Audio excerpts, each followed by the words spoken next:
অপরা একাদশী 8ই জ্যৈষ্ঠ। এই একাদশী করলে কি হয়? ভগবান শ্রীকৃষ্ণ যুধিষ্ঠির কৃষ্ণকে প্রশ্ন করছেন অপরা একাদশীর তত্ত্ব কি। কৃষ্ণ একটা কথাই বললেন যে অপরা একাদশী কেউ যদি পালন করে তো জীবনে যত রকমের পাপ আছে সব পাপ থেকে খণ্ডন হয় একমাত্র অপরা একাদশী।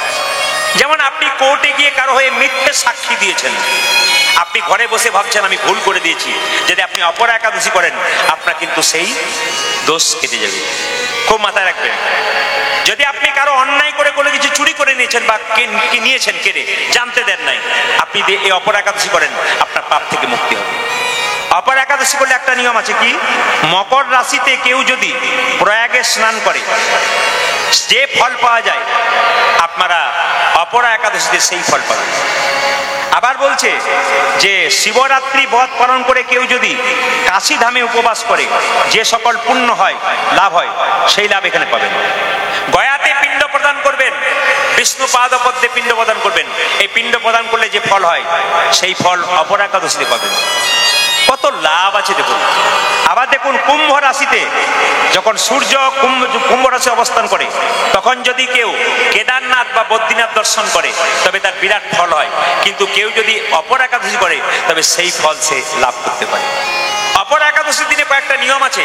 8ই জ্যৈষ্ঠ আমি আপনাদের বলে দিই, একটু মন দিয়ে শুনে নিন। যারা একাদশী করেন, যারা করব ভাবছেন তাদেরকে বারবার বলবো অপরা একাদশী করুন। আপনার জীবনে যত পাপ আছে সব পাপ খণ্ডন হবে যদি অপরা একাদশী করতে পারেন। মুসলিম সমাজে 30 দিনে 30টা রোজা রাখা হয়, ভোর 4টে থেকে সন্ধ্যে 6টা পর্যন্ত। জল খাওয়া তো দূরের কথা, একটু থুতু পর্যন্ত গেলে না। আর আমাদের সবচাইতে লজ্জার ব্যাপার 15 দিন পর পর জল, শরবত, সবজি সবই খেতে পাবেন, তবু একাদশী করবেন না। এর চাইতে লজ্জার কি হতে পারে? একজন বিখ্যাত স্কুলের শিক্ষক মহাশয় সেদিন একাদশীর সঙ্গে বিজ্ঞানে এত সুন্দর মিল করছিলেন। উনি পুরোপুরি একাদশী করেন, খুব জ্ঞানী মানুষ। উনি এত সুন্দর দেখাচ্ছিলেন যুক্তিগুলো, এত যুক্তি এখানে সম্ভব নয় দেখানো, এত সুন্দর যুক্তি দেখাচ্ছিলেন যে একাদশী করলে আমাদের শরীরের সঙ্গে কিরকম কানেকশন আছে, শরীরের কত লাভ হয়। আপনাদের কাছে নিবেদন রইল যে যেখানে বসে আছেন এই অপরা একাদশীর দিনে সকালবেলায় ব্রহ্ম মুহূর্তে স্নান করতে হয়। ব্রহ্ম মুহূর্ত মানে কি? সূর্য ওঠার 1 ঘন্টা 36 মিনিটে যদি কেউ স্নান করতে পারে। গঙ্গা স্নান করলে সব ভালো, গঙ্গা স্নান না করলে পুকুরে করবেন। পুকুরে যদি আপনার ঠান্ডা লেগে যায় বাড়িতেই স্নান করবেন, গঙ্গা জল একটু মাথায় নেবেন, গঙ্গা জল না থাকলে গঙ্গা গঙ্গা বলে মাথায় করে নেবেন। 2, আপনি একটা লাল কাপড়ের উপরে নারায়ণের মূর্তি কিংবা নারায়ণের ছবি কিংবা বামন মূর্তি, কৃষ্ণের ছবি রাখবেন। তাকে স্নান করাবেন কি দিয়ে? শঙ্খের জল দিয়ে। যে শঙ্খটা এঁটো করে বাজাচ্ছেন ওটা নয়, বাড়িতে 2টো শঙ্খ রাখবেন, মাথায় রাখবেন, একটা বাদ্য শঙ্খ একটা জলশঙ্খ। মায়েরা যে শঙ্খটা বাজান না ওটা এঁটো হয়ে যায়, ওটা গোবিন্দের সামনে রাখতে নাই, দূরে রাখতে হয়। একটা জলশঙ্খ আছে ওটা একটু কাছে রাখতে হয় ভগবানের কাছে, ওটা এঁটো হয় না, ওটার উপর তুলসী পাতা দিতে হয়। বাড়িতে জলশঙ্খ রাখলে তুলসী পত্র যদি না দেওয়া হয় তাহলে শঙ্খকে অপমান করা হয়। এই জন্য বারবার বলবো জলশঙ্খের জল নিয়ে আপনি ভগবানকে স্নান করাতে পারেন, অথবা পঞ্চামৃত দিয়ে স্নান করতে পারেন। কি কি? দুধ, ঘি, দই, চিনি আর মধু, এই 5টা জিনিস দিয়ে আপনি ভগবানকে স্নান করাতে পারেন। স্নান করার পর কি করবেন না, একটা চৌকির উপরে গোবিন্দকে রেখে তার নিচে একটা ঘট স্থাপন করবেন, তার মধ্যে ফুল দেবেন, ফুল দেবার পর তুলসী পত্র দেবেন। তবে একটা দামি কথা বলে যাই, আপনারা ফুল তোলেন গোবিন্দের সেবার জন্য, হাত তুলে বলুন তো, ফুল গাছ থেকে যখন ফুল তোলেন ফুল গাছকে বলে তোলেন? কেউ বলেন না। আমি আপনার বাড়িতে কোনো জিনিস নেবো, আমি তো বলে নেবো, যদি না বলে নেয় চুরি করা হয়। তাহলে ফুল গাছ থেকে ফুল নেবেন, আপনি ফুলকে বলে নেবেন না? কারণ ফুল তুলে নিচ্ছেন, তার শরীর থেকে আঘাত হচ্ছে তো। তাহলে ফুল গাছ থেকে ফুল তুলবেন তখন মাথায় রাখবেন, গলায় কাপড়টা দিয়ে কথা বলতে হবে, হে বৃক্ষ মাতা, তুমি যে বক্ষ বিদীর্ণ করে ফুল দিয়েছো, এই ফুল গোবিন্দ সেবায় লাগাবো, তুমি নিজ গুণে ক্ষমা করো। যদি এত বড় কথা বলতে না পারো, হরে কৃষ্ণ মহামন্ত্র বলে ফুল গাছকে প্রণাম করে তারপর সেই ফুলগুলো তুলে গোবিন্দ সেবায় লাগাবো। নিয়ম আছে, কিছু নিয়ম না করলে, উল্টো করলে সব উল্টো ফল হবে। আপনি আইনে করুন, দেখুন জীবন সুন্দর হবে। কে বলছে সুন্দর হবে না? 100% সুন্দর হবে। অপরা একাদশীর দিনে ভগবানকে তিল দিলে ভগবান খুশি হয়। অপরা একাদশীর দিনে ভগবানকে প্রদীপ দেবেন, ঘিয়ের দেবেন কিংবা তিলের দেবেন। তিল বা তেলের প্রদীপ দিলে ভগবানের ডান দিকে দেবেন, আর ঘিয়ের প্রদীপ দেবেন ভগবানের বাঁ দিকে। এই যে মন্দিরে যারা, ভগবানের মন্দিরে যারা প্রদীপ সোজা করে দেয়, সম্পূর্ণ ভুল করছে। ভালো করে জেনে নিন, মন্দিরে যদি কোনো কেউ পুজো করছে তখন মন্দিরে যদি সোজা করে ভগবানের দিকে প্রদীপ দেয়, ভুল করছে। ঘিয়ের প্রদীপ ভগবানের বাঁ দিকে, আর তিল বা তেলের প্রদীপ ভগবানের ডান দিকে। প্রদীপটা কিন্তু নিচে নামাতে নেই, প্রদীপটা নিচে নামাতে নেই। কোথায় রাখতে হয়? একটা কিছু চালের ওপরে, গমের ওপরে বা ধানের ওপরে প্রদীপটা দিতে হয়, প্রদীপ নিচে দিতে নাই। খুব নিয়ম আছে, কিন্তু এই নিয়মগুলো করতে পারলে কিন্তু কাজ আছে। আপনি আইনে করুন, আপনার ব্যায়াম করবেন, আইনে করবেন, শরীর ভালো থাকবে। উল্টো পাল্টা করবেন, শরীর আপনার উল্টো হয়ে যাবে। সবকিছু নিয়মে করতে হয়, নিয়মে করলে আপনার জীবন সুন্দর হবে। এবার বলে রাখি মায়েরা, অপরা একাদশীর দিনে সকালবেলায় স্নান করার পর ভগবানের পুজো টুজো করে গোবিন্দের চরণে 3টে তুলসী পত্র দিবেন। 3টে কেন? ডান পায়ে একটা, বাঁ পায়ে একটা, মাঝখানে পায়ের দুটো পায়ের ফাঁকে। কেন? ভগবান বামন অবতার করেছিল, রব ধারণ করেছিল, ভগবানের নাভি থেকে একটা পা বের করেছিল, ওই পাটাকে লক্ষ্য করে দেওয়া হয়। যদি পারেন তাহলে ভগবান শ্রীকৃষ্ণকে আপনি তুলসী গাছে যে মঞ্জুরি ভগবানের মাথায় দিতে পারেন, সোনা পরানো হয়। যা সোনা পরানোর ভগবানকে ইচ্ছা থাকে যে তুলসী গাছের মঞ্জুরি ভগবানের মাথায় দিতে পারে, 100% জেনে নেবেন যে ভগবানকে সোনা পরানো হয়ে যায়। শাস্ত্র প্রমাণ দিয়ে দিয়েছে। এই কাজগুলো করুন। একাদশীর দিনে কি কি খাবেন না? পঞ্চশস্য খাবেন না, চাল, গম, জব, সরিষা, ডাল। প্রশ্ন করবেন তাহলে খাবো কি? আপনি ফল খেতে পারেন, আপনার ফল খেতে পারেন, যে কোনো ফল আপনারা খেতে পারেন। দ্বিতীয় কি? আপনার সবজি খেতে পারেন, কাঁচা কুমড়ো, কাঁচা পেঁপে, কাঁচা কলা, আলু দিয়ে একটা সবজি। তবে এই লবণ খেতে পাবেন না, সন্দক লবণ খেতে হবে। আপনি সেদিন স্নান করবেন, কিন্তু আপনি নারকেল তেল মাখবেন, ঘি মাখবেন, কিন্তু সর্ষের তেল মাখতে পাবেন না। সর্ষের তেলে রান্না হবে না, সূর্যমুখী তেলে রান্না করবেন কিংবা ঘি দিয়ে রান্না করবেন। তবে যেদিন একাদশী, দিন যত কম খেতে পারবেন তত লাভ আছে। যেমন স্কুলে বাচ্চারা যায়, সপ্তাহে একদিন ছুটি থাকে, কেন? রেস্ট রাখা হয়। আমাদের এই পেটটাকে যদি কেউ 15 দিন পর পর একবার উপবাস রাখতে পারে, সে অনেকদিন দীর্ঘদিন লাভ করে জীবন। বড় বড় ডাক্তার বাবুরা বলছেন, বড় বড় বিজ্ঞানীরা বলছেন, বড় বড় পণ্ডিতরা বলছেন, কি বলছেন? যে যত উপবাস করবে, খুব বেশি নয়, উপবাস করতে পারলে শরীর ফিট থাকবে। মাঝে মাঝে শরীরকে উপবাস করে দিতে হয়, দেখবেন শরীর শুকিয়ে যায়, শরীর ভালো থাকে। আর অনুকূল ঠাকুর বলেছেন, যে যত ভোগী সে তত রোগী, আর যে যত ত্যাগী সে তত নিরোগী। ত্যাগ করতে শিখুন। জীব মরে জীবে, খালি খাই করলে যাবার পথ পরিষ্কার হয়। আর যে কম খাবে সে অনেকদিন সুস্থ থাকবে। আপনার শরীর সুস্থ নয়, আপনি ভগবানকে ভজন করবেন কি করে? আপনার কোমরে ব্যথা, হাঁটু ব্যথা, মন্দিরে যেতেই পাচ্ছেন না, তাহলে আপনি ভগবান ভজনা করবেন কি করে? যে ফুল শুকিয়ে গেছে ওটা গোবিন্দ সেবায় লাগে না, যে ফুল তরতাজা ফুটে আছে গোবিন্দ সেবায় লাগে। তাই শরীরে ক্ষমতা থাকতে গোবিন্দ সেবায় লাগান, দেখবেন শরীরে ক্ষমতা থাকতে আপনি চলে যাবেন, কারো কথা শুনতে হবে না। তাই অপরা একাদশী সবাই পালন করুন। অপরা একাদশী পালন করলে আপনাদের জীবন সফল হবে। সবাই বলুন, অপরা একাদশী মহারানী কি। সন্ধ্যাবেলায় 3টে কাজ করতে নাই, মায়েরা মন দিয়ে শুনবেন। সন্ধ্যাবেলায় খেতে নাই, সন্ধ্যাবেলায় শুতে নাই, আর সন্ধ্যাবেলায় স্ত্রী সঙ্গ করতে নাই। এই 3টে জিনিস যে করে মহা অপরাধ করে থাকে। শাস্ত্রে কোন জায়গায় বলা আছে? বিষ্ণু পুরাণ খুলে দেখুন, পরিষ্কার করে বলছে, সন্ধ্যাবেলায় খেতে নাই, সন্ধ্যাবেলায় শুতে নাই, সন্ধ্যাবেলায় স্ত্রী সঙ্গ করতে নাই। প্রশ্ন করবেন সন্ধ্যাবেলায় খেলে কি হয়? শাস্ত্র বলছে সন্ধ্যাবেলায় খেলে শরীরে ব্যাধি হয়। ঠিক সূর্য ডুবে গেল, এবার অন্ধকার নামবে, যখন সন্ধে দিচ্ছেন, প্রদীপ দিচ্ছেন ভগবানকে, ওই সময় যদি কেউ বলে মা আমি খাবো, বা বাড়ি কেউ বলে আমি খাবো, তাকে বলতে হয় সন্ধ্যাটা একটু পেরিয়ে যাক, 10 মিনিট, তারপর দেবো বাবা, এখন নয়। সন্ধ্যাবেলায় খেলে ব্যাধি হয়। আর সন্ধ্যাবেলায় কেউ যদি শুয়ে থাকে, তবে তার ব্যাধি হয়, রোগ হয়। প্রশ্ন করবেন তাহলে অসুস্থ ব্যক্তি শুয়ে থাকবে, কিন্তু সুস্থ যারা, তারা সন্ধ্যাবেলায় কোনো মতেই শুতে পাবেন না, শাস্ত্র বলল। আর সন্ধ্যাবেলায় যদি কোনো স্বামী স্ত্রীর সঙ্গ হয়, তবে জেনে রাখবেন কুপুত্র সন্তান জন্ম হয়, সুপুত্র হয় না। শাস্ত্রের প্রমাণ দেখলে বুঝতে পারবেন। কশ্যপ মুনির স্ত্রী ছিল 2জন, দিতি এবং অদিতি। একজনের দেবতা সন্তান হয়েছিল, একজনের কিন্তু অসুর সন্তান হয়েছিল। এই জন্য মাথায় রাখবেন কথাগুলো, যে কথাগুলো আমি বলে যাচ্ছি। এই যে সাধ্যবাড়ি গান যেহেতু হচ্ছে, একটু মাথায় রাখবেন। বলে কি না, মৃতদেহের ব্যক্তির ছবি সবসময় উত্তর দেওয়ালে দক্ষিণ দিকে মুখ করে থাকবে। সবসময় মাথায় রাখতে হবে যে যখনই যারা মারা যায় তাদের ছবি, হ্যাঁ, দক্ষিণ দেওয়ালে থাকবে, উত্তর দিকে মুখ করে। ছবিটা দক্ষিণ দেওয়ালে থাকবে, উত্তর দিকে মুখ করে। মৃতদেহের ছবি 4 কোণের মধ্যে মাথায় রাখতে হবে, দক্ষিণ দেওয়ালে, উত্তর দিকে মুখ করে রাখতে হবে। বাড়িতে যখন শোবেন তখন মাথায় রাখবেন, শাস্ত্র বলছে, আচার সংহিতা বলে একটা বই আছে, পরিষ্কার করে বলছে, বাড়িতে যখন শোবেন মাথায় রাখবেন আপনার বিছানা যেন, মাথাটা যেন দক্ষিণ দিকে হয় কিংবা পূর্ব দিকে হয়। কারণ দক্ষিণ দিকে যদি মাথা করে শোন, আপনার লাভ আছে। কেউ মারা গেলে উত্তর দিকে মাথা করে শোয়ানো হয়, দেখবেন উত্তর দিকে মাথা করে শোয়ানো হয়, যে উত্তর দিকে আমরা শুই না। আর দক্ষিণ দিকে পা কেন করবেন না?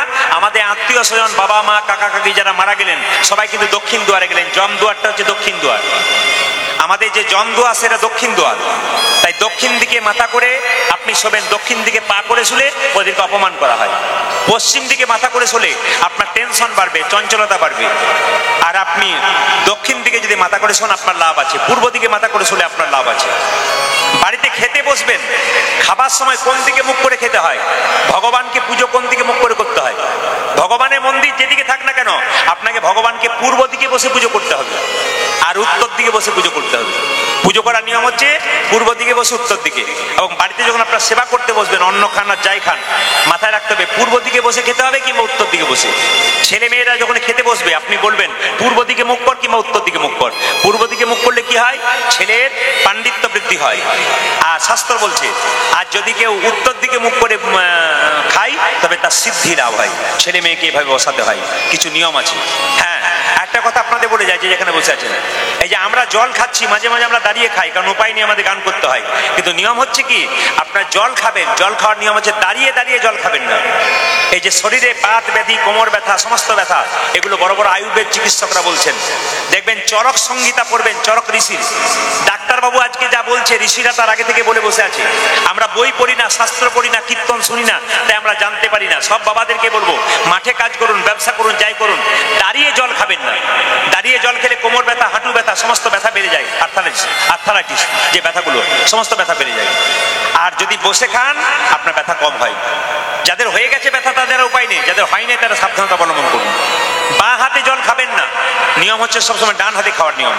এই কতগুলো নিয়ম আপনারা পালন করুন, আপনার জীবন দেখবেন সুন্দর হবে। মদ খায় তাদেরকে একটু বলবেন, আমি একটু বলে যাই, যে ভদ্রলোক মদ খায় ওকে বলবেন যে প্রদীপবাবু বলে গেছে তুমি যখন মদের বোতলটা নিয়ে মদ খাবে তখন তোমার ছেলেটার পাশে বসে খেও, কারণ তোমার ছেলেটাকে শিখিয়ে দিও আমিও খাচ্ছি, ভবিষ্যতে তুইও খাবি, এটা শিখিয়ে দিয়ে। কারণ আপনি সম্পদ রাখবেন, আপনার ছেলে ভোগ করবে না। তা আপনি সম্পদ রাখছেন, মদ খাচ্ছেন, আপনার ছেলেকে শিখিয়ে দেবেন। তবে মায়ের একটা দামি কথা শুনে নিন, এই মদ যে কি ক্ষতিকর আমি একটা প্রমাণ আপনাদের দিয়ে দিই, আপনার মন দিয়ে শুনবেন। যারা মদ খায় আস্তে দিয়ে দেবেন। একজন ব্রাহ্মণ প্রত্যেকদিন পুজো করে, সাত্বিক ব্রাহ্মণ, খুব পণ্ডিত মানুষ, সে পুজো করে। একজন ইংরেজ এসে তার কানে একটা বন্দুক লাগিয়েছে, এই যে 4টে জিনিস তোমার সামনে দিলাম, এই 4টে জিনিসকে তোমার সামনে রাখলাম, 4টের মধ্যে একটা জিনিস তোমাকে নিতে হবে, গুলি করে মারবো কিন্তু। এখন ব্রাহ্মণ সাত্বিক, খুব পণ্ডিত মানুষ, শিক্ষিত মানুষ, একবার খুব সৎ মানুষ, কোনো অন্যায় করে না, মাছ মাংস খায় না, নিরামিষ ভোজী লোক, পুজো পাঠ করে, সবকিছু করে। তো হঠাৎ করে বলছে 4টে জিনিস দিলাম আর তোমার কানে আমি বন্দুকটা লাগালাম, এই 4টের মধ্যে একটা জিনিস গ্রহণ করো, নইলে তোমাকে গুলি করে মারবো। এখন ব্রাহ্মণ চুপচাপ দাঁড়িয়ে আছে, দেখতে পেল 4জন কে কে, একটি সুন্দরী রমণী, 1 কেজি মাংস, একটা মদের বোতল, 1 কেজি মাংস আর একটা সুন্দরী রমণী। কি বললাম মায়েরা? একটা সুন্দরী রমণীকে দাঁড়িয়ে করেছে, 1 কেজি মাংস রেখেছে আর মদের বোতল কাছে রেখেছে, 3টে জিনিস রেখেছে। এখন লক্ষ্য করলে বলছে এই 3টের মধ্যে একটা তোমার গ্রহণ করতে হবে। সুন্দরী মেয়েটাকে দেখেই ব্রাহ্মণ বলছে এটা তো আমার মা, এটা আমার মা। নারী মানে মায়ের জাত না, না, আমি পুজো পাঠ করি, আমি সাত্বিক ব্রাহ্মণ, আমার কিন্তু কোনো লোভ নাই, একে আমি মা বলে জানি, প্রণাম করে দিল। আচ্ছা মাংস না, জীবনে খাই নাই, আমি খাবো না। আরেকটা জিনিস বলে, 4টে জিনিস ছিল। সোনা, 1 কেজি সোনা রাখা ছিল, সোনাটা নাও। বলছে না না, আমি তো ভিক্ষা করে খাই, যা হয় সৎ পথে 10 টাকা 20 টাকা যা আমি খাই। আমি সোনা নিলে তো অনেকদিন আগে নিতে পারতাম, বহুজন আমাকে দান করতে চেয়েছিল, বহু বড় বড় মানুষ, আমি নি নাই, আমি সোনা নেবো না। ওই তাহলে তুমি মদ খাও। ব্রাহ্মণ দেখলো সোনাটাতে অপরাধ আছে, সুন্দরী মেয়েটাতে অপরাধ আছে, আর অপরাধ আছে কিসে জোরে বলুন? আর 1 কেজি মাংসতে অপরাধ আছে। মদ তো জলের মতো, মদটাই বরং খায়, বাঁচতে তো হবে আমাকে। এখন যেই না মদ খেয়েছে অমনি সঙ্গে সঙ্গে খাওয়ার পর বলছে এই যে এই রমণীক কাল, এইদিকে সব সুন্দরী। তাহলে মদ খাই নাই, কার নেশায় লাগলো সেটা বলুন? মদ পড়েছে আর মেয়েকে মা বলছে না, এইদিকে এসো। মাংস বহুদিন খাবো, তাহলে কি মদ পড়েছে। সোনা, সোনা নিয়ে বড় লোক হয়ে যাবো, সোনা দাও। তাহলে দেখুন, মদ পড়ে নাই তখন সোনাকে নিল না, মদ পড়ে নাই তখন মাংসকে নিল না, মদ পড়ে নাই তখন মেয়েকে মা বলল, আর যখনই মদ পড়ে গেল তখন একটা মদের জন্য তিনটে জিনিসকে গ্রহণ করল। তাহলে মদ কত ক্ষতিকর। আপনার হাতে যদি অপারেশন হয়, আমার একটা ইঞ্জেকশন দেবে, হাতটাকে একবারে অবশ করে দেবে, কেটে দিলে আপনি বুঝতে পারবেন না। মদ এমন একটা জিনিস, এই ব্রেনটাকে এমন নষ্ট করে দেয়, আপনি ভালো জিনিসকেও ভালো চিনতে পারবেন না, তখন আপনার মনটা খারাপ হয়ে যাবে। এই জন্য বারবার বলবো আপনাদের কাছে, মদ থেকে দূরে থাকুন, নেশা থেকে দূরে থাকুন, আপনার জীবন সুন্দর হবে। প্রেমে প্রেমে কররে ভাই, প্রেম বলে কারে, প্রেমে বলে করে। প্রেম জানতো মা যশোদা, যে প্রেমে গোপাল হয়েছিল বাঁধা। এ জগতে যুবক যুবতীর প্রেম, সে তো কেবল চুলোচুলি করে মরে।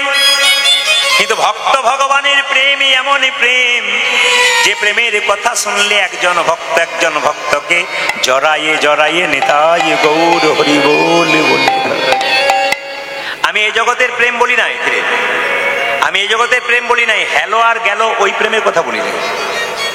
এখনকার প্রেম তো হ্যালো আর গেল না, কি বলছেন? সকালবেলায় হ্যালো, বিকেল বেলায় গেল, পরের দিন সকাল আবার ফের ফিরে এলো। আমি এই প্রেমের কথা বলি না, আমি এই প্রেমের কথা বলছি, সেই প্রেম, এই প্রেম, যে প্রেম পাক্কা প্রেম। রানী চণ্ডীদাসের প্রেমের কথা শোনেন কেন? এ প্রেম ইতিহাসের খাতায় লেখা আছে তা নয়, হৃদয়ে লেখা আছে। রানী ছিল রজকিনীর মেয়ে, চণ্ডীদাস ছিল কি ব্রাহ্মণের ছেলে। প্রত্যেক দিন মাছ ধরতে যেত আর রানী কাপড় কাচতে যেত। তো 12 বছর ধরে শুধু দেখা হয়েছিল, কিন্তু কথা হয়নি।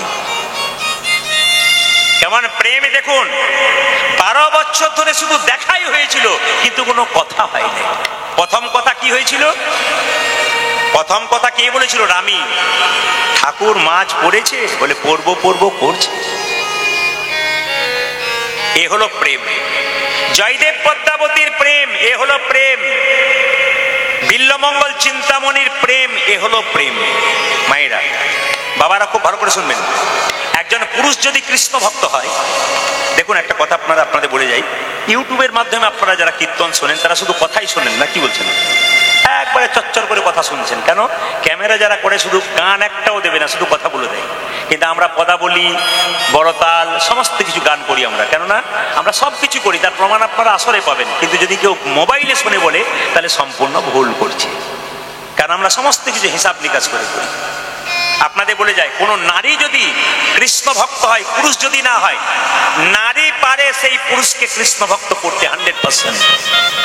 নারী, পুরুষ যদি মাতাল হয়, চরিত্রহীন হয়, নারীর ক্ষমতা আছে ওকে সোজা টেনে কাছে আনতে পারে। কিন্তু কোন নারী যদি সোজা না হয়, কোন পুরুষের ক্ষমতা নাই তাকে সোজা করে। একবার পরিষ্কার প্রমাণ দিয়ে দিই আপনাদের। আপনারা তো নদিয়ার মানুষ, আপনাদের সামনে কিন্তু মায়াপুর ইস্কন মন্দির। জোরে বলুন হ্যাঁ না না। শিল প্রভুপাদের নাম শুনেছেন সবাই? হ্যাঁ, এখানে একটা খুব দামি জিনিস জানা আছে। শিল প্রভুপাদের স্ত্রী কৃষ্ণ ভক্ত ছিল না, কিন্তু শিল প্রভুপাদ খুব কৃষ্ণ ভক্ত ছিল। শিল প্রভুপাদ একতলার নিচে বাড়িতে ক্লাস করতো, সবাইকে কৃষ্ণ শিক্ষা দিত। আর তার স্ত্রী একতলার উপরে বসে পায়ের উপর পা দিয়ে পেপার পড়তে চা খেত। একদিন শিল প্রভুপাদ উপরে গিয়ে জিজ্ঞেস করছে, কি ব্যাপার, তুমি চা তো খাচ্ছ, কিন্তু আমার পাণ্ডুলিপিগুলো কই, আমার কাগজগুলো কই, দামি কাগজ কোথায় রেখেছো? মানে আমি বিক্রি করে দিয়েছি। কাকে বিক্রি করলে? ফেরিয়াওয়ালাকে বিক্রি করে দিয়েছি। বিক্রি করে তুমি কি করলে? চা পাতা কিনে নিয়েছি। সঙ্গে সঙ্গে শিল প্রভুপাদ জিজ্ঞেস করছে, তুমি কি চাও, টি আর মি? তুমি চা চাও না আমাকে চাও? তার স্ত্রী বলেছিল, টি নট ইউ, আমি চা চাই, আমি তোমাকে চাই না। যেদিন এই কথাটি বলেছিল, সঙ্গে সঙ্গে শিল প্রভুপাদ তাকে ছেড়ে চলে গিয়েছিল। তাহলে নারী যদি বক্র হয়ে যায়, বেঁকে যায়, পুরুষের ক্ষমতা নাই। কিন্তু পুরুষ যদি একবার বেঁকে যায়, নারী পারে তাকে সোজা করে আনতে। কারণ কত উদাহরণ আছে পৃথিবীতে, সংসারে পুরুষকে সোজা করবার ক্ষমতা একমাত্র নারীর আছে। রাধারানী কেঁদে কেঁদে বলছে, ললিতা রে, আমার বধূ আমার চোখের সামনে চলে গেল, আমি নিজে চেয়ে চেয়ে দেখিলাম, কিন্তু বেঁধে রাখা যায় না। এ বড় বাস্তব কথা। কিন্তু কোন স্ত্রীর স্বামী যদি মারা যায়, জীবিত থাকাকালীন কত ভালো ভালো খাবার খাওয়াই, কত যত্ন করি, কিন্তু যেদিন হাতের শাখা স্মৃতির সিঁদুর মুছে দিয়ে সারা জীবনের জন্য স্বামী চলে যায় বাঁশের মাচাই চেপে, স্ত্রী কত আছাড় দিয়ে কাঁদে, তবু সে আর কোনোদিনই ফিরে আসে। রাধারানী কেঁদে কেঁদে বলছে, ললিতা রে। বাবা, শব্দ কিন্তু নয়, বাচ্চাদের শব্দ বন্ধ করান, কারণ এই হচ্ছে সাধ্য বাড়ির গান, তো এই গান হচ্ছে প্রেমের গান। এই গানটা সম্পূর্ণ আলাদা গান। আমরা হচ্ছে গানের কারিগর। কেন? আমরা যেখানে যেমন এটা যদি নামযজ্ঞের গান হতো, এ কিন্তু অন্য গান হতো। এটা যেহেতু একটা সাধ্যের গান, একজন চলে গেছে, বিরহের গান, একটু বিরহটাকে বজায় রাখতে হয়। তাই বাচ্চাদের শব্দ একবারে বন্ধ, আর মায়েদের গল্প একবারে বন্ধ। ভগবান নিজেই আপনাদেরকে শিখিয়ে দিয়েছে, কান দুটো দিয়েছে মানে শুনবে বেশি, মুখ একটা দিয়েছে বলবে কম। ভগবান বুঝিয়ে দিয়েছে, আমরা বুঝি না তো। আমাদের কান দুটো দিয়েছে মানে ভগবান বলছে শোনো বেশি, কিন্তু বলবে কম, শান্তি পাবে।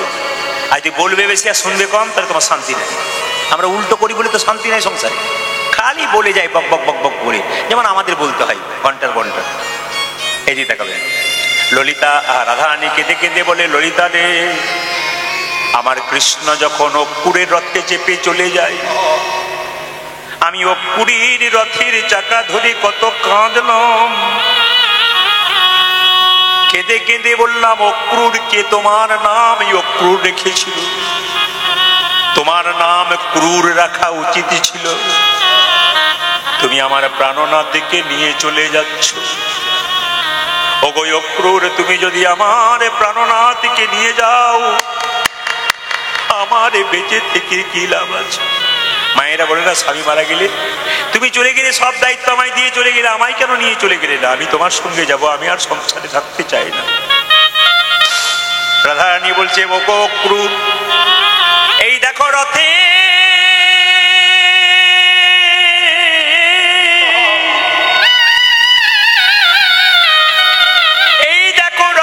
চাকার নিচে আমি শুয়ে পড়লাম, তুমি আমার বুকের উপরে রথের চাকা চাপিয়ে নিয়ে যাও। আমার প্রাণনাথের সঙ্গে আমার প্রাণ যেন চলে যায়। প্রাচীন লোকের মুখে শুনেছি, কেউ যদি ভালো কাজে যায়, সেই সময় যদি মরা মুখ কারো দেখে, তার নাকি যাত্রা ভালো হয়। আমি যদি মরে যাই, প্রাণনাথ আমার মরা মুখ দেখবে, আমার প্রাণনাথের যাত্রা কত ভালো হবে। ভগবান সব সইতে পারে, কিন্তু ভক্তের চোখের জল সইতে পারে না। কৃষ্ণ রথের ওপর থেকে নেমে এসে কি করলো জানেন? রাধারানীকে এক হাতে তুলসী পত্র গঙ্গা জল, এক হাতে মাথায় ঠেকিয়ে বলল, রাধে গো, এমন করে কেঁদে কেঁদে আমার যাবার যাত্রা পথ পিছিল করে দিও না। আমি তোমায় কথা দিলাম, আজ যাব, কাল ফিরে আসব। এখানে কৃষ্ণের কথায় পেঁচ আছে, আজ যাব, কাল ফিরে আসবো। আপনাদের নদিয়াতে আছে কিনা জানি, আমাদের বীরভূমে আছে। বড় বড় দোকানদার যারা না, তারা দরজাতে লেখে, আজ নগদ কাল ধার। আজ আপনি 500 টাকা নিয়ে গিয়ে নগদ আনতে গেলেন, আবার সকাল হয়ে গেল, কাল হচ্ছে না, আবার আজ হয়ে যাচ্ছে। কত চালাক দেখুন। আজ নগদ, কাল ধার। আজকে নগদ নিয়ে যাও, কাল ধার দেবো। আজকে আপনি 500 টাকা দিয়ে নগদ দিলেন, আবার রাত্রি পেরিয়ে গেলে আর কাল হচ্ছে না, আবার আজ হয়ে যাচ্ছে। কৃষ্ণের কথার মধ্যে পেঁচ আছে, আজ যাব, কাল ফিরে আসবো। ওরে ললিতা রে, আমার বধূ 100 বছরে চলে গেছে, আমি 100 বছর স্নান করি নাই। কথাগুলো শুনবেন, খুব দামি কথা। আমি বললাম মাথুলীলা সহজ করে বোঝাবো আপনাদের, কেউ পাশে গল্প করলে গল্প বন্ধ করান। কি বললাম? 100 বছর রাধারানী স্নান করে নাই। কেন করে নাই? কারণ আছে। আপনার 10 দিন স্নান না করে মাথা চঞ্চল হয়ে যাবে। রাধারানী 100 বছর স্নান করে নাই। কেন করে নাই? যেদিন রাধারানীকে ছেড়ে কৃষ্ণ ছেড়ে চলে যাবে, তার আগের রাত্রিতে কৃষ্ণ রাধাকে বলল, রাধে তুমি আমায় কেমন ভালোবাসো? রাধারানী বলল, বধূ তুমি আমায় কেমন ভালোবাসো? কৃষ্ণ বলছে, এত ভালোবাসার পরীক্ষা দিয়ে আবার পরীক্ষা দিতে হবে? বলে, হ্যাঁ, কি করতে হবে? রাধারানী বলছে, এক কাজ করো, তোমার কোলে বসিয়ে আমাকে সাজিয়ে দাও। কৃষ্ণ নিজের হাতে রাধারানীর সেতুতে সিঁদুর পরিয়ে দিল, নয়নে কাজল পরিয়ে দিল। কৃষ্ণ নিজের হাতে রাধারানীর চরণে কি পরিয়ে দিল মা? আলতা পরিয়ে দিল। নিজের হাতে বেনি মাধব বেনি বেঁধে দিল। ওগো রাধে, আমি তোমায় কথা দিলাম, আজ যাব কাল ফিরে আসবো। বেনিটা খুলো না, যত্ন করে রেখো, আমি দেখবো। স্মৃতির সিঁদুর মুছে দিও না, আমি যত্ন করে রেখো, দেখবো। নয়নের কাজল মুছে দিও না, যত্ন করে রেখো, দেখবো। চরণের আলতা মাখিয়ে দিয়েছি, এই আলতা আমি দেখতে চাই, আজ যাব কাল ফিরে আসবো। কিন্তু ললিতারে 100 বছর আসে নাই। আমি 100 বছর অপেক্ষা করছি, আমার বধূ কবে আসবে? যেদিন আমার বধূ আসবে সেদিন আমি তাকে দেখাবো। যদি স্নান করে দিই, স্মৃতির সিঁদুর মুছে যাবে। যদি পা ধুয়ে দিই, তবে আমার পায়ের আলতা মুছে যাবে। যদি স্নান করে দিই, বেনি মাধবের বেনি খুলে যাবে, আমি আর দেখাতে পারবো না। তবে ললিতা রে, আমার বধূ যদি কোনোদিন ফিরে আসে, 100 বছর স্নান করি নাই বলি সিঁদুর দেখাতে পারবো, বেনি দেখাতে পারবো। পা ধুই না, 100 বছর পায়ের আলতা দেখাতে পারবো, কিন্তু দুটো জিনিস আমি দেখাতে পারবো না। কোন দুটো জিনিস? নয়নের কাজল দুটো। কেন দেখাতে পারবি না? কৃষ্ণ বলে, কেঁদে কেঁদে আমার নয়নের কাজল মুছে গেছে।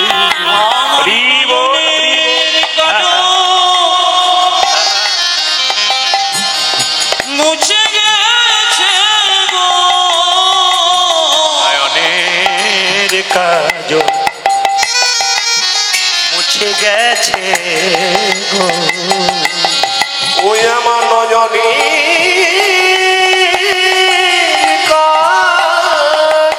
হরে হরে হরে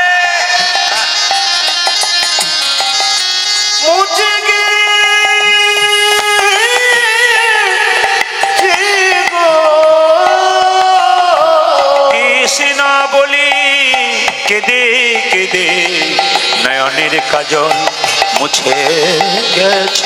কৃষ্ণ বলে কেঁদে কেঁদে কৃষ্ণ প্রাণ হরি বলে কৃষ্ণ বলে কেঁদে কেঁদে, কৃষ্ণ প্রাণ গোবিন্দ বলে কৃষ্ণ বলে কেঁদে কেঁদে কৃষ্ণ প্রাণ গোবিন্দ বলে নয়নের কাজল মুছে গেছে গো।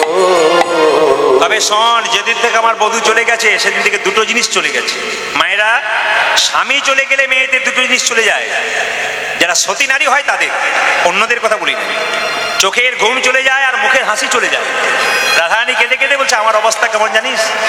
প্রিয়া গেল মধুপুরে আমকুলবালা, আজ প্রিয়া গেল মধুপুরী আমকুলবালা, প্রিয়া গেল মধুপুরে আমকুলবালা। ললিতা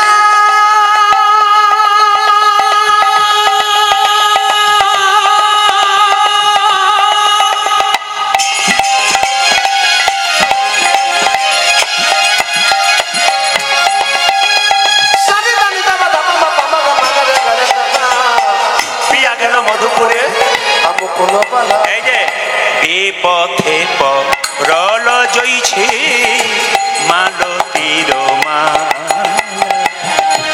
বিপদে মরণ জয়ছে মালতীর মালা, বিপথে পরল জইছে মালতীর মালা।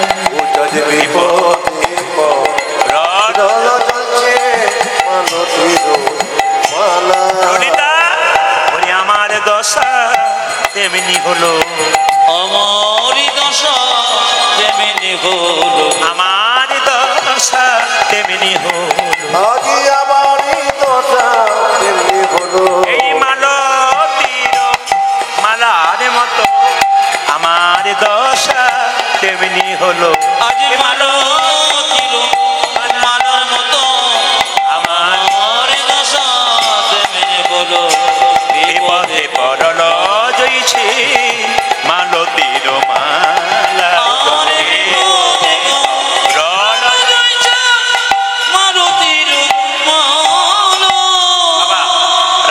বলছে আমি যতদিন বৃন্দাবনে ছিলাম কৃষ্ণের কাছে মালতীর মালার মতো ছিলাম, আমার আদর ছিল। কৃষ্ণ ছেড়ে চলে গেল, মালতীর ফুলটা ফেটে দিয়ে চলে গেল, আমার অবস্থা তাই। কীর্তন আমি করছি যে বাড়িতে আমি আছি, কীর্তন শেষ হবে মালা খুলে আমি চলে যাব। তাহলে মালার দাম কতক্ষণ? কীর্তন যতক্ষণ। আপনার স্মৃতির সিঁদুর হাতের শাখার দাম কতক্ষণ? আপনার স্বামী যতক্ষণ। দেখবেন একজন 80 বছরের মা, তার যদি সিঁদুর সিঁদুর থাকে, টকবকে সিঁদুর, তাকে দেখতে কত ভালো লাগে, চকচক করে গোটা শরীর, কত সুন্দর লাগে। কিন্তু একটা 20 বছরের মেয়ে বিবাহের পর যে তার সিঁদুর চলে যায়, তাকে কত খারাপ লাগে দেখতে। এই সিঁদুর আর শাঁখার যে কত জ্যোতি একমাত্র যার আছে সে জানে, যার নাই সে জানে। এখনকার যুগে তার শাঁখা সিঁদুর পরার যুগটা খুব কমে গেছে। এখন তো সিঁদুর নেই, সিঁথিতে নেই, সাইডে নেই। যত সাইডে সিঁদুর নিচ্ছে স্বামী স্ত্রীর সম্পর্ক তো সাইড হয়ে যাচ্ছে। না, সিঁদুর নেবেন স্মৃতিতে, যেখানে স্মৃতি সেখানে সিঁদুর নেন, দেখতে ভালো লাগবে। আর এক ফোঁটা সিঁদুর নিয়ে নিলেন, কেউ দেখতে পেল, তাহলে বুঝবো যে আপনি স্বামীকে ভালোবাসেন না।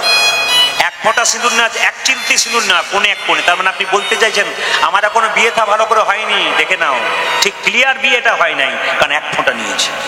আর যে দেখবেন স্মৃতি সিঁদুর লম্বা করে নিয়েছে, সে জানাতে চাইছে আমার স্বামী আছে, আমি সংসার করেছি। স্মৃতির সিঁদুর ভালো করে নেবার চেষ্টা করুন, দেখবেন আপনার আরো সুন্দরতা লাগবে। আপনার যদি স্মৃতি সিঁদুর টকবকে থাকে, হাতের শাখা থাকে, হাতের নোয়া থাকে, মাথায় কাপড় থাকে, কোন পুরুষ আপনাকে দেখলে আপনার মুখের দিকে তাকাতে তাকাতে একবার আপনার পায়ের দিকে তাকাবে।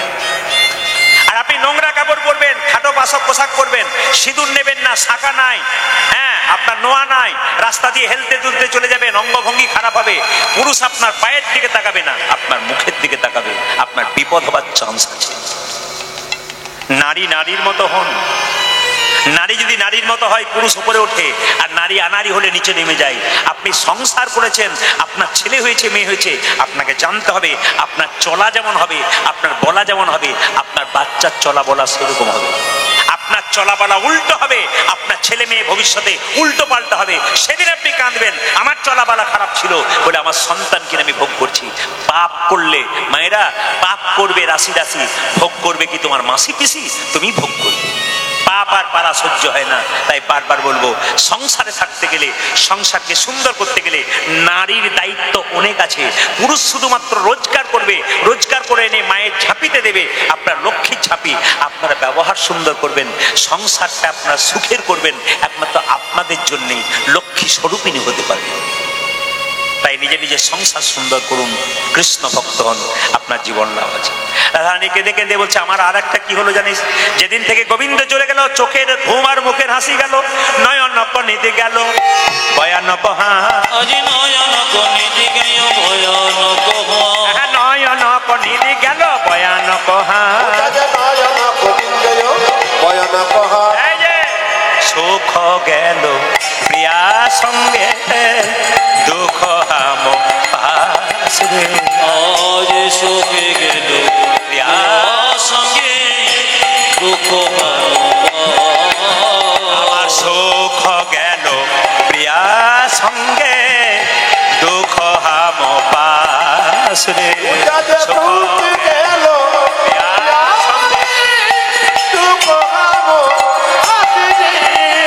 আমার নাই নয়নে নিদ্রা নাই, নাই নয়নে নিদ্রা, আমার নাই নয়নে নিদ্রা নাই, আমার নাই নয়নে নিদ্রা নাই রে, নাই বদনে হাসি নাই রে, নাই নয়নে নিদ্রা নাই রে, আমার নাই বদনে হাসি নরে, আমার নাই নয়নে নিদাই নয়নে হাসি নাই রে, নয়নে নিদ্রা আজ নাই, নাই বদনের হাসি নাই রে, নয়নে নিদ্রা আজ নাই, নাই নয়নে নীল নাই রে।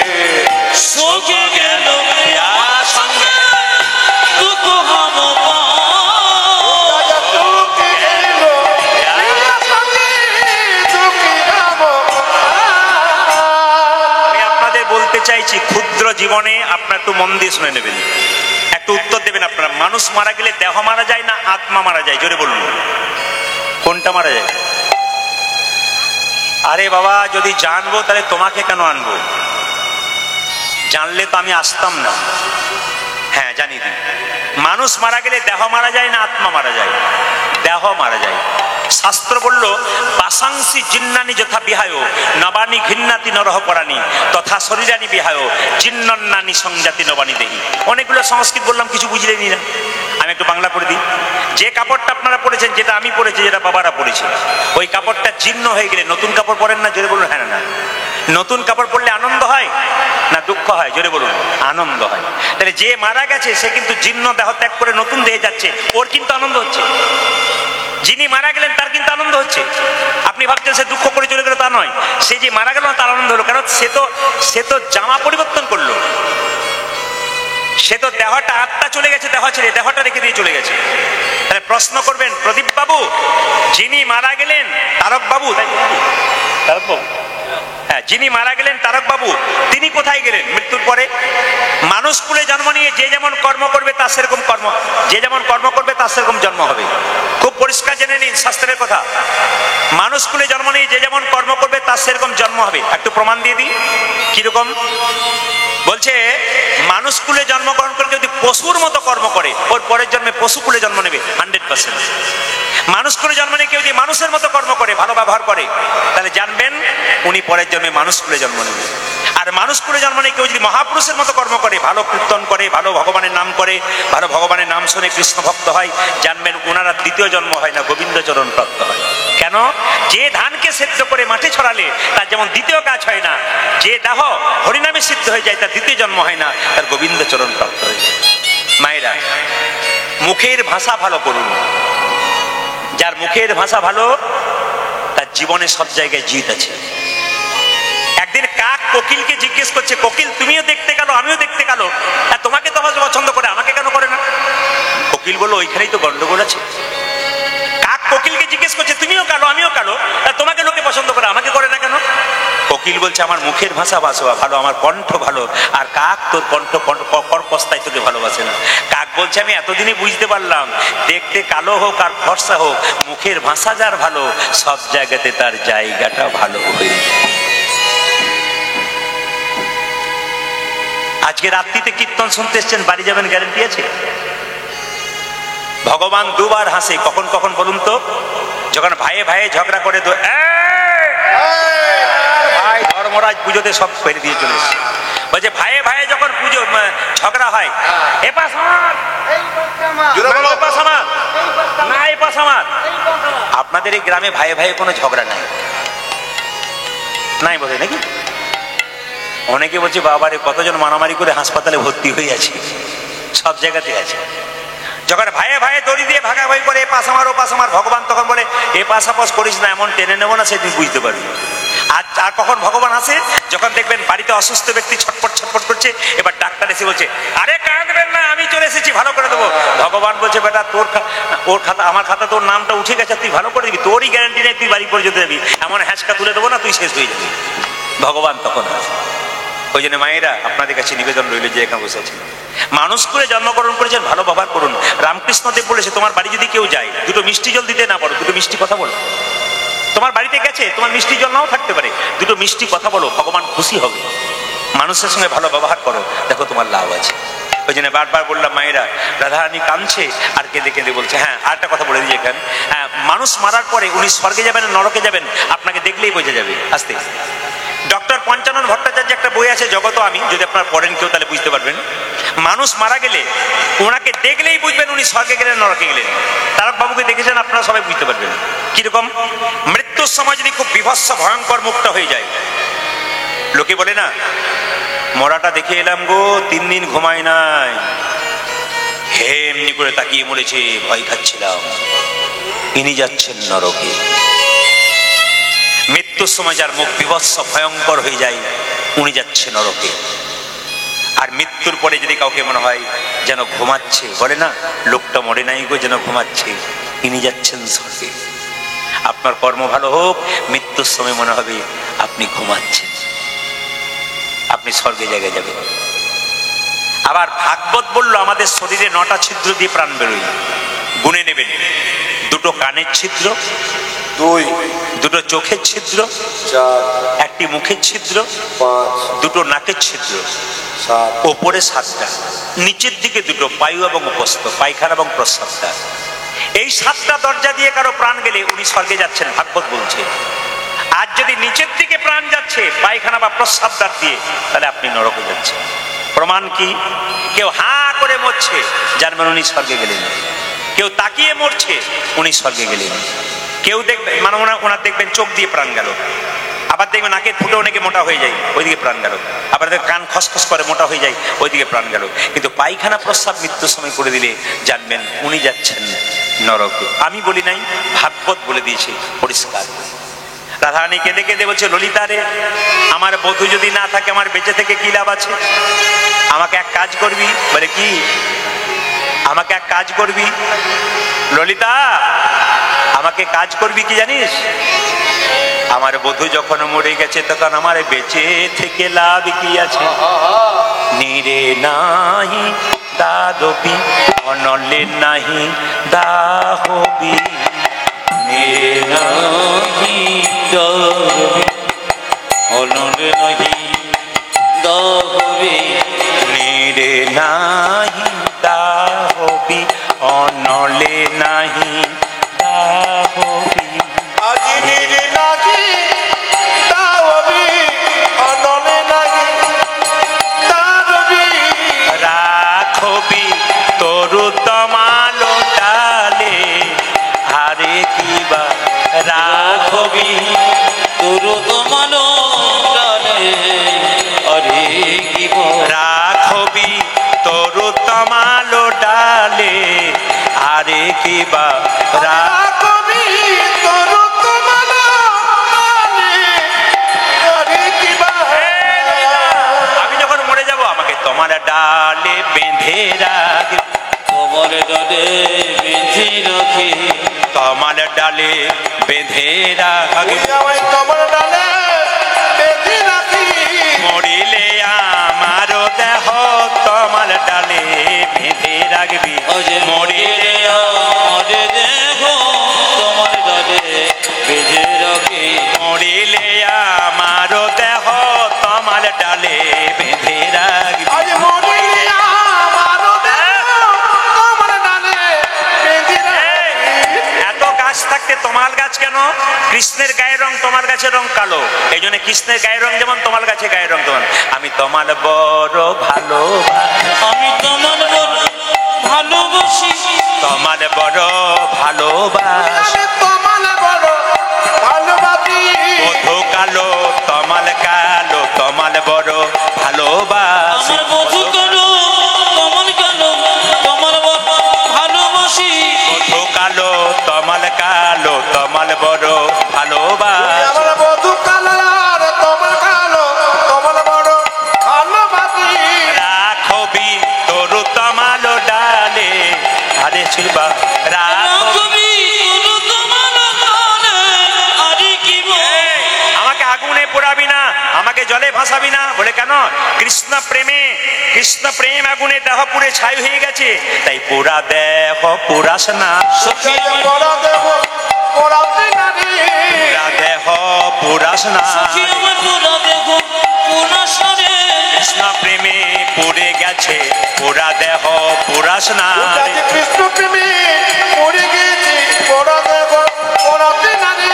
রাখবি তরু তমালো ডালে, আরে কিবা রাখবি তরু তমালো ডালে, আরে কি রাখবি তরু তমালো ডালে, আরে কিবা আজ রাখবি তরু তমালো ডালে, আরে কি।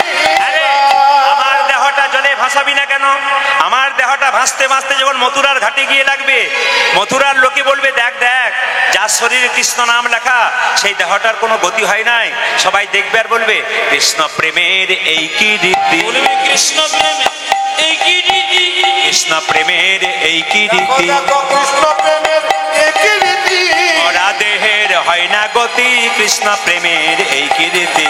মরা দেহের হয় না গতি, কৃষ্ণ প্রেমের এই কি রীতি।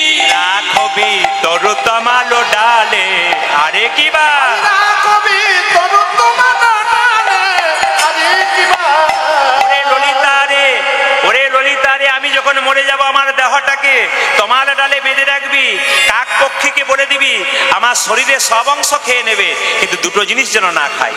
কোন দুটো? আমার নয়ন দুটো। গোবিন্দ যদি কোনদিন ফিরে আসে, দেহের সব জায়গা চলে যাক, আমি একবার কি করবো জানিস? নয়ন ভরে দেখবো তা, আজ নয়ন ভরে দেখবো তোরে, নয়ন ভরে দেখবো তার, আমি নয়ন ভরে দেখবো তারে ও যদি ফিরে আসে নয়ন ভরে দেখবো তার। আমার বধু যদি ফিরে আসে নয়ন ভরে দেখবো তারে, রাখবি তরু তমালো ডালে আরে কি বা কবি তরু তোমার ডালে আরে কি বা রাখবি তরু তমালো ডালে আরে কি বা এরা কবি তোর কমল ডালে আরে কি বা। সবাই মিলে হাত তুলে বলুন রাধা রানী কি। বাহ বাহ, একটু জোরে হবে। হ্যাঁ, একবার লাইট একবার নিববে, আমার কীর্তন একবার লাইট, প্রদীপ নাম তো ওই জন্য মাঝে মাঝে লাইট একবার নিববে। ও যতই জেনারেটরম্যান চেষ্টা করুক একবার নিববেই। জেনারেটরম্যান কি আছে ভাই? ঠিক করো। রাধা রানী কি। বাহ, আপনারা জয় বলছেন না ভয় বলছেন বুঝতে পারছি। শ্যাম সুন্দর কি। হ্যাঁ।